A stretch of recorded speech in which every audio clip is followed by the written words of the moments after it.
welcome back to the channel. Alright, so we are here on Lewinsville Road in McLean, and this is FSD version 11.3.6, and the car is driving by itself, and I want to show you how FSD is handling itself here in May of 2023. Alright, so starting off with the speed, notice how FSD has the ability to recognize speed signs. Like you see the one right here, and if it were to change on the same road, it actually now recognizes it a little ahead of time too, so it can start slowing down before you enter like from a 35 to a 25 or something like that.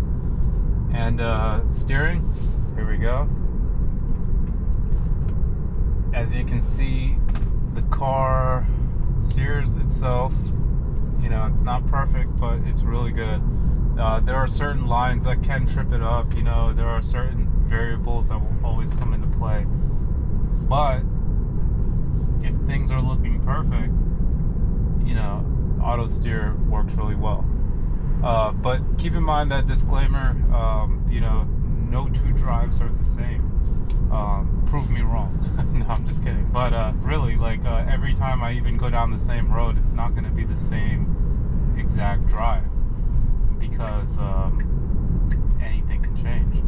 Alright, so here we go with a really sharp kind of turn, not an exit, but approaching a stoplight. You know, it felt kind of fast, but it took it at a really great speed, and it stopped perfectly. And you know, this is what they mean by stop sign and traffic control. City streets and traffic, this is what they mean. Pretty much everything but highways. But now highways do self-drive too, but that's kind of already included with autopilot, so that's extra that you get. So yeah, FSD is definitely a working component. Let's say it's a work in progress. It's a constant work in progress. Every time I drive, and anybody with FSDbeta drives, and then it, you know, it uses and collects data to basically, you know, they evaluate that data to see how the car is driven. They run it through simulations, and they use that data to then push out to the next update. So it's actually beneficial every time you drive. Even if you don't have FSDbeta, your car is still collecting data. Believe it or not, Tesla pulls data from your car. And no, you don't have to be anyone special for them to pull data from your car. They pull data from everybody's car. Now, I think you can opt out of this, you know, by just clicking opt out on the data, but then you do opt out. Of course, you know, you don't really get anything for opting into it other than knowing that, one, Tesla has your data, number two, they're using your data, and you allow them to use your data. And what that means is whatever that means. You know, I trust Tesla as a company that looks after their data. I also think that they're a company that cares about people's privacy a little bit more.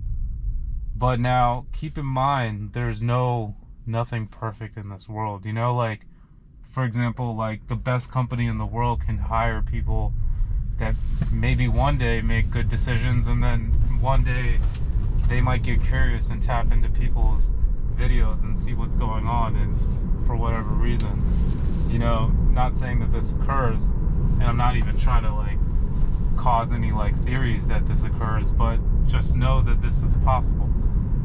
Just look at it like this: if you have Tesla premium mode, then you get Sentry mode with it. Well, you get Sentry mode, but you have the ability to look at your live cameras, and just know, like, the ability is so easy. You know, like, it's just tap and you're looking at your live camera. So just know that, like, anyone can do that. Once these cars are wired up to the internet, anything goes, really. Not saying that it's like easy to hack into a Tesla or do this or that. But at the end of the day, if you can hack into a Tesla, Tesla probably has a job for you. So yeah. Anyways, as you can see, FSDbeta doing really well. It's getting very confident. It's also bringing me a little bit of confidence too, sitting behind the wheel, kind of learning its capabilities a little bit more. And as the days go on, I feel more and more confident. But I also do realize with every step forward, feels like 10 steps forward, but it also feels like a couple steps back.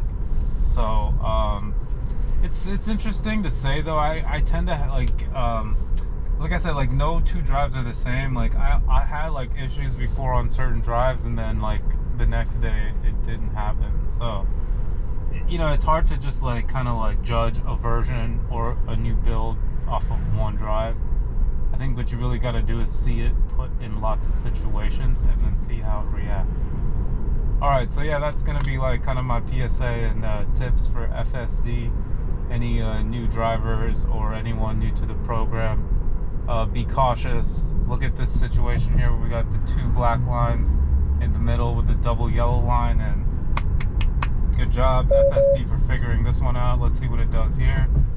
It's doing a great job about following the yellow line, staying inside. Really nice job there. So as you can see, earlier builds may have, you know, that may have tripped up earlier builds, but it did a nice job there.